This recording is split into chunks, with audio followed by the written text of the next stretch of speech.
Welcome back to the College Romans YouTube channel. My name is Garrett, and today I'm bringing you a review for Palm Springs. First off, spoilers, maybe?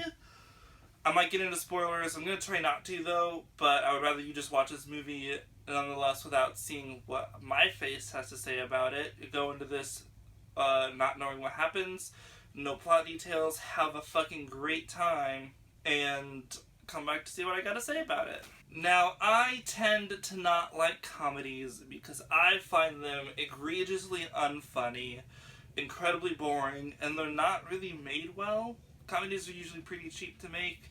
Like cheap films that look cheap. You can have a cheaply made film, but it look like a big money one. And I just don't like how they look sometimes. That is not the case with Palm Springs, which I fucking loved. Even from the beginning, this movie is incredibly funny to me. You open up with a title card, and then it immediately cuts to a fucking goat. Like, the balls you have to start your movie with a goat, pretty big. And it works for me. A very funny opening shot. And it does set up the area that cold open. You know, you see the landscape of Palm Springs. You kind of see how desolate and, you know, kind of deserty Palm Spring is, which kind of matches the tone of the movie that Niles and eventually Sarah are stuck in this time loop to the point that they feel alone even though they can interact with people. Those people never get to remember how they interacted, so they never get to, like, be with other people. So they themselves are in their own desert inside of a desert. Inside of a desert? I don't know how many deserts that metaphor is supposed to have. Directing. Max Barbakow did an incredibly good job with this film. It looks fantastic. I think the cinematography is pretty on point. Like I said before, comedies tend to have like a really basic looking movie, and their shot profile isn't as different as the other films. So with this one, it was better. With the time loop, you'll have certain events repeating themselves, and Max Barbakow has taken different takes of this event to show it on different days. So you have different angles, but it's the same thing. Not really the same thing. Same action, but not like the same time, if you get what I mean. Like Andy Samberg jumping into a pool. You have the opening thing when he does it the first time, and they'll do it again later in the movie, but it's from a different angle to show that it's a different day, even though it's the same action. And even then on, not only does he know how to direct with a camera, he can direct his actors. I assume with this movie, because of its time loopness, that when you have any wedding scene, I'm going to go specifically with the wedding itself, anytime you have that, that is either 1 to 2 days of shooting. And you have to be able to tell your actors, okay, we're doing this scene, this is what your emotional level is supposed to be like, and go. To be able to do that and recognize the difference in the movie and how its tone is supposed to be, yet still let the characters be themselves and the actors give good performances, that's excellent directing, in my opinion, and I think he did a great job with this film. Script-wise, I don't know how much of this movie was scripted, which is why I really want to read it. It just felt real to me. And these characters didn't feel like they were written, they felt like they were lived in. To the point that when conversations are happening, I can't tell if those are ad-libbed, like Andy Samberg, who's a very good comedian, if he's ad-libbing or not. I can't tell, and that's why I think this movie works script-wise. For it not being an action film, this has a very fast pace, and I love that. Comedies can tend to have very boring sections, and it just slow the comedy and the film down. A good example for me is Girls Trip. A comedy that I fucking love. I think it's one of the best ones out there modernly. The peeing scene, I hate because of how long that is. You'll have bits in comedies that tend to take up a lot of time, and it's just really, really boring. I don't think that scene is funny, and it just draws the movie to like a snail's pace with that scene. But this film is different. Every scene is the length that it needs to be. And you get through the original time loop stuff pretty quickly to the point that you have your own originality in the movie, so the pace is fresh. You can even have dramatic parts, parts to build character or an argument, and it doesn't feel like that's drawing back from the pace, even though funny stuff isn't happening. You have the good drama in there to keep the pace of the movie going. Quick thing too, the editing is perfect. I wouldn't change a single thing in this film. I think it's just perfection. Now, let's talk about the acting/actors. First up is Andy Samberg, who gives us his regular Andy Samberg charm, charisma, funny man. He's so funny in this movie. Not only that, he gives the dramatic parts that you're looking for so well. Like, you know him from Brooklyn Nine-Nine or SNL, and he can be the funny man.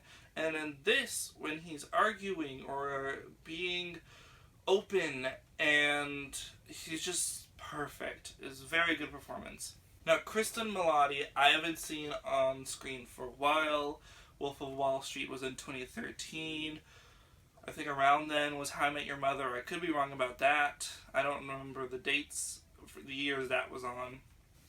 But she is fucking great in this film. She is the audience surrogate character, which if you don't know what that means, that's basically the character that the audience is.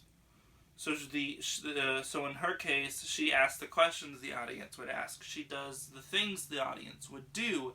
Say, kill yourself multiple different ways, drive many states to see if you can stay awake, and ways to get out of the time loop. In that sense as well, she gets all of the exposition told to her. What the time loop is, how she got into it, anything else that Andy Samberg has to say to her, she gets it. And it is exposition, but it doesn't feel boring because she has to learn it as well as the audience.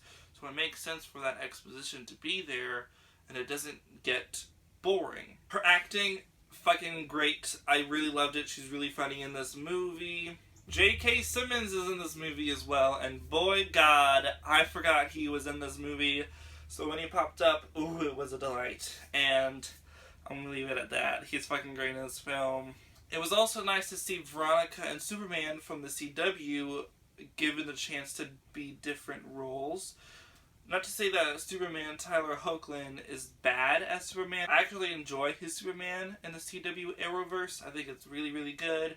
He works well with all the other characters. I can't wait for his Lois and Superman show. But for Camila Mendes' sake, she is in a show that is not written very good anymore. And while she may be great in the show, it's nice to see her be in something that is written well and her be able to be funny and give very good acting. Every single character, their actor, everyone in this movie is funny. Special shout out to Meredith Hagner, who plays Misty in the film. Oh my God! She was maybe the funniest thing about this movie. Anything she says out of her mouth is hilarious.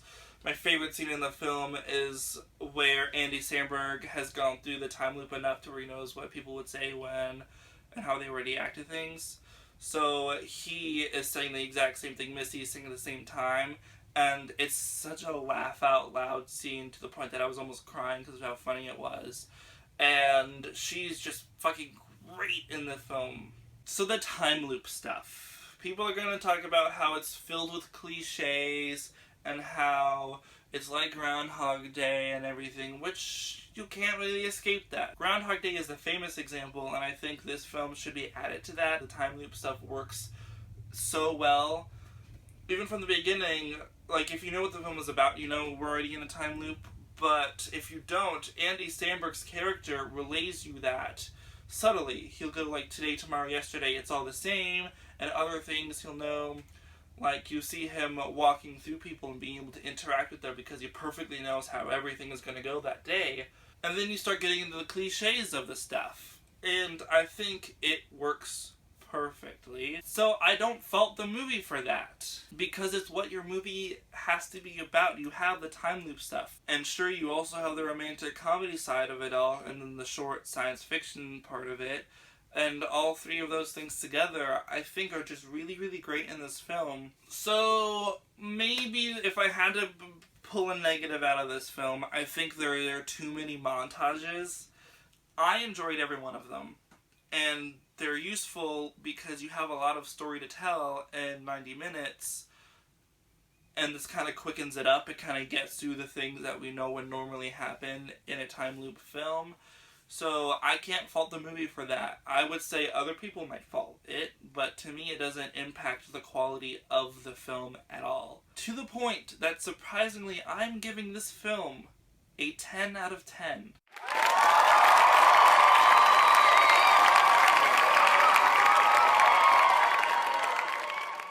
There's one thing in this movie that almost was a negative for me, but then it fixed it with the end credits scene. If you skip the end credits scene, you're gonna miss, like, and be like, what happened to this character? And then it'll answer that for you. So this movie, for me, is just fucking perfect. The acting is incredible. It's really hilarious. The camera work is top-notch. The writing is funny. Everything else is good about this film. And I just loved it. If it ever comes out on Blu-ray, I'm going to definitely want to own it. For now, it's just on Hulu. Hopefully they come out with a hard copy, because I would like to watch it not through a streaming service. So I actually can, like, watch it in a good quality. And so that's what I thought about Palm Springs. If you like this video, give it a like. If you want to see more, hit that subscribe button. And I'll see y'all in the next video. Bye-bye! There's a couple things the movie left unanswered, and I really want to talk about it with y'all in the comments down below. Is Nana in the time loop? What do you think about that? And is Niles' dad really the gun range owner? Or was that just a bit just to get him to drive him somewhere? Let me know what you think down below.